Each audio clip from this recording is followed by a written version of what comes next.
Ayun, good morning po uli. Isang magandang Sabado ng umaga, ika-18 pa rin sa buwan ng Hulyo 2026. Ang ating pong oras, alas 8:58 ng umaga. Aha, kasalukuyan. Narito pa rin tayo sa lalawigan ng Cavite. Partikular dito po tayo sa bayan ng Kawit. Ayan. Tapos particular nandito po tayo sa may Kawit Interchange ng Calax, kung saan yan nga po yung ating i-update sa inyo ngayon, itong paikot na ito tapos babaybayin natin, lalabas tayo doon sa Centennial Highway, tapos papasok tayo dyan sa Advincula Avenue para makakross naman tayo doon sa kung saan siya dadaan, yung sa kabilang exit papunta doon sa Centennial Highway. Ayan.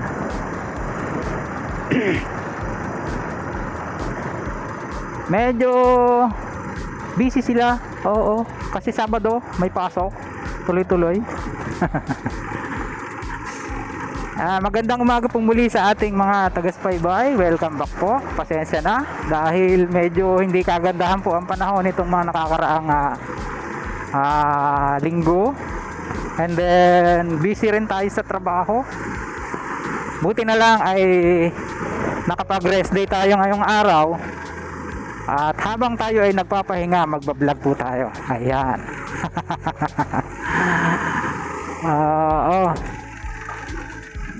Puputulin ko lang dito sa bahaging to. Ito na po yung pa-connect ng CC-Link. Yun pong ating nakaraang vlog kanina lang, no? At siguro every other day po yan mapapanood, yung ating uploads. Every other day po tayo nag-uploads kasi every weekend lang po tayo nakakapag-vlog. So ayan na yung wala nang wala nang cut ng video, dire-diretso na to. Aray ko, taas ang hams. Kasi pagliko natin yan ay Advincula Avenue na po agad yun dun sa may yung sa may kabilang kanto, sa may Phoenix Gasoline Station ba yan. Kakaliwa lang tayo saglit dito sa Centennial Road or Centennial Highway, then kakaliwa agad tayo dyan sa may susunod na kanto. Sa may Phoenix Gasoline Station. Tapos babaybayin po natin yung alignment niyan papunta doon sa open canal. Alamin natin yung mga latest development. Dadaan po tayo dyan sa may Alapan Road, Bukandala Alapan Road. Tatawid kasi siya dyan. Yan, kakaliwa po tayo dito. Motorist Advisory. Ano ba ang mayroon? March 15 to April 15. Tapos na. Ayan, ito na yung nasilip ng drone natin kanina, kung mapapansin nyo. Ito na po yung intersection na yun, yung inikutan natin na yan. Ayan. Hindi kagandahan yung location natin, kaya agad nagde-disconnect. Papupuntahin pa natin sa doon sa doon sa Centennial Highway, kaya lang hindi na ubra. Mahalaga nasilip natin. Ito na po siya.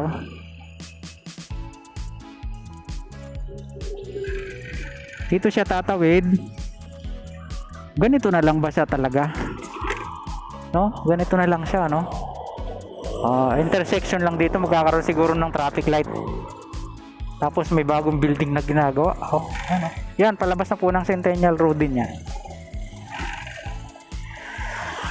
Tapos habang pinapanood nyo po yung kadugsong pa ng ating aerial shot, ay puproceed po tayo doon sa susunod na destination, dyan sa San Sebastian Tuklong Road. Silipin lang natin. Here we go.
Ayun, nandito na tayo sa San Sebastian Toklong Road. Hindi na tayo gagamit ng recorder sa phone. Dito na lang sa camera. Medyo ngungo kasi siya, kaya nagre-record po tayo sa phone. Ito na po yun, yung viaduct dito, natatawid dito sa barangay road na ito. Ayan, nilalagyan na ng riprap.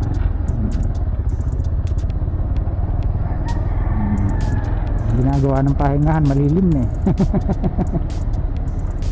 Ikot tayo dito, ikot dati. Yan.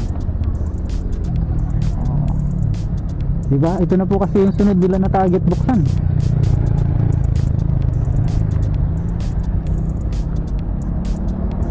Yan. Doon tayo galing kanina sa kabila. Inikutan lang natin, tingnan natin kung ano na ang progress. Naglalagay na pala ng riprap, pampatibay ng gilid para hindi gumuho. Yan. Proceed po tayo doon sa Alapan, Bukandala rin.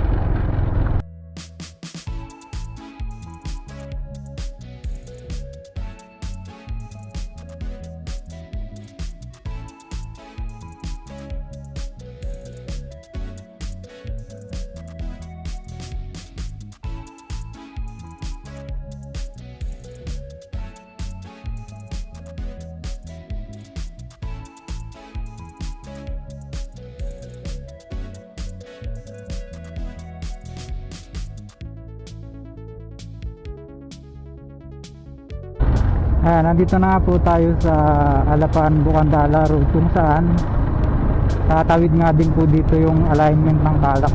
Dito malapit sa may Imus Heritage Park, yung may maraming malaking bandila. Ano siya, galing ka doon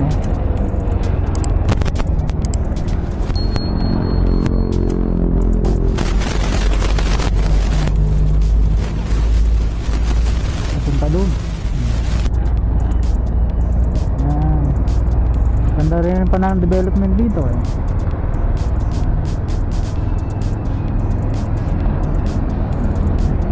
Road repair ongoing at portion of Alapan Heritage Park Road. Expect heavy traffic.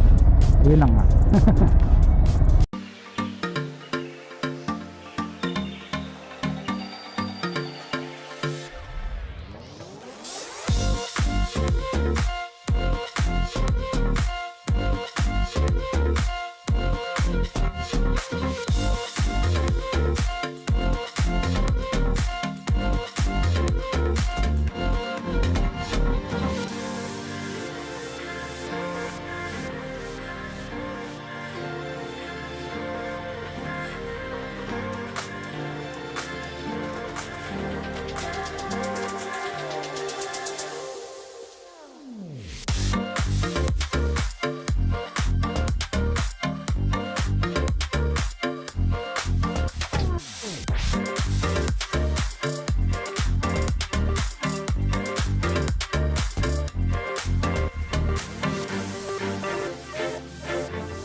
Ayan, nandito naman tayo sa Imus Boulevard, kung saan dito naman po madadaanan natin yung bagong City Hall ng lungsod ng Imus. Ayan ganda, mayroon pa silang LED display ayan bago lang yung LED na yan. Ganda nakaparallel po kasi ito diyan sa Calak. Ang Calak nandun nandun, silipin natin. Yun Calak po yung alignment na yun, papunta doon, papunta ng open canal yan.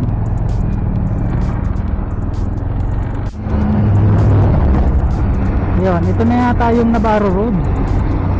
Oh, ginagawa na pala yung kalsada papasok. Ang luwang oh. Oo. Ito yung may ginawang tulay doon, patawid ng Navarro. Natatandaan nyo. Tingnan natin. Ang lawak oh. Grabe.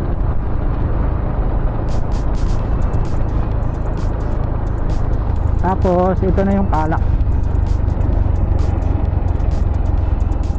May semento na rin sa taas oh. Sementado na siya. Hindi pa pala tapos yung tulay. Tapos na ba? Tingnan nga natin. Silipin nga natin. Alam ko tapos na ito eh. Bakit ganito yung itsura? Hindi pa napapadaanan.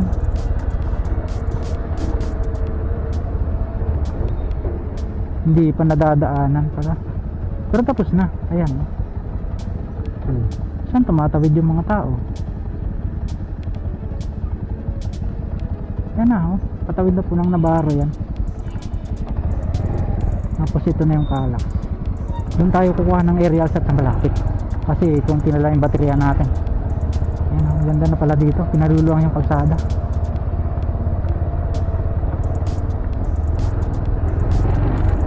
Ayan oh. Diba? Ganda ng development.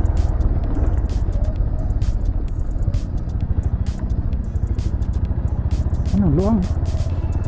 Kapal pa, parang national road. Diba?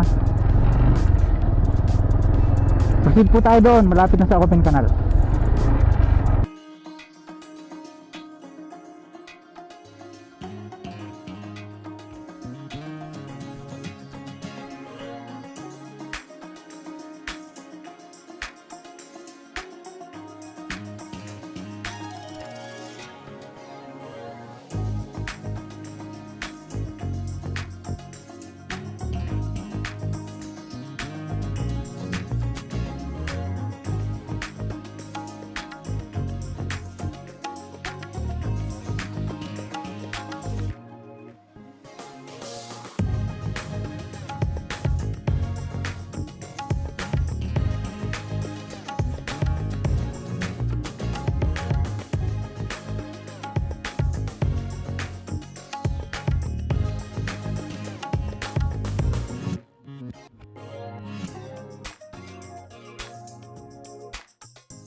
Ayan, andito na ulit tayo sa Imus Boulevard. Ayan na po yung alignment ng Calak so. Tapos ayan yung interchange bridge. Yung pa-circle na gano'n, kuhanan natin si mamaya. Pakita ko sa inyo. Ganda na, sementado na doon oh. May barrier na yata, silipin natin mamaya. Tapos mayroon ng mga ano poste ng ilaw. May ilaw na rin. 'Di ba? Yan na yung development, latest development ito. May kabuuang haba nga po pala yan kung di ako nagkakamali. 8.86 kilometers mula dito sa Open Canal papunta po doon sa Kawit Interchange. Yung segment na yan from subsection 2 to subsection 1. Oo. Ayan na siya oh.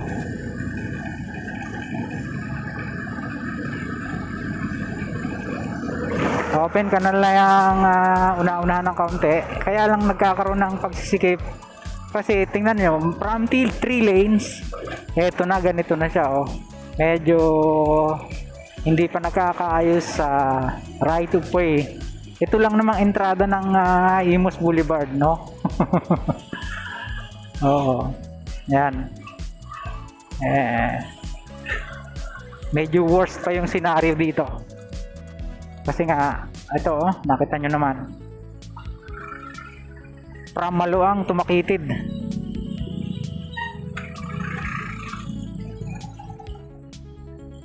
Tapos ito na yung circle dito, rotonda. Nagta-traffic na. Aro. Okay, from Imos, tatawid po tayo ng boundary ng Siraulo.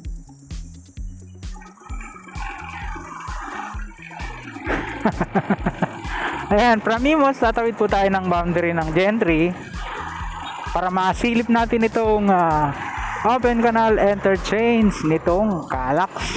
Ayan.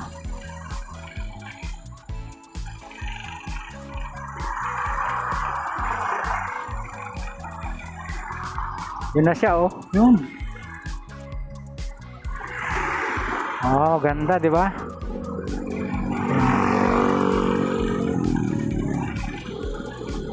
Habang pinapanood nyo yung ating aerial shot, silipin din natin dito. Yan, oh. Nung nakaraan, nagyan na natin itong nakuhanan eh.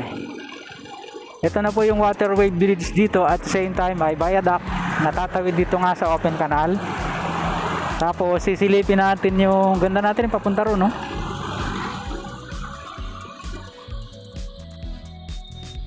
Tapos ito na yung toll plaza, kabayan. Ayan, oh. May papasok ko yung truck pala doon. Ay, alikabok. Halos buo na, no? Ayan, oh. Halos buo na yung toll plaza. Malapit ng mabubungan. So, yun, hanggang dito na lang po muna yung pong ating vlog na na-share sa inyo. Sa mga ngayon lang napagawi sa ating pong munting channel, sana huwag niyong kalimutang mag-like at mag-subscribe. Pakipindot po ang notification bell para lagi po tayong updated anytime na mag-upload po tayo ng video. Up next po natin, ito namang from Open Canal to Governor's Drive Interchange. Kita-kits po tayo uli sa ating susunod na vlog. God willing, hasta la bye bye.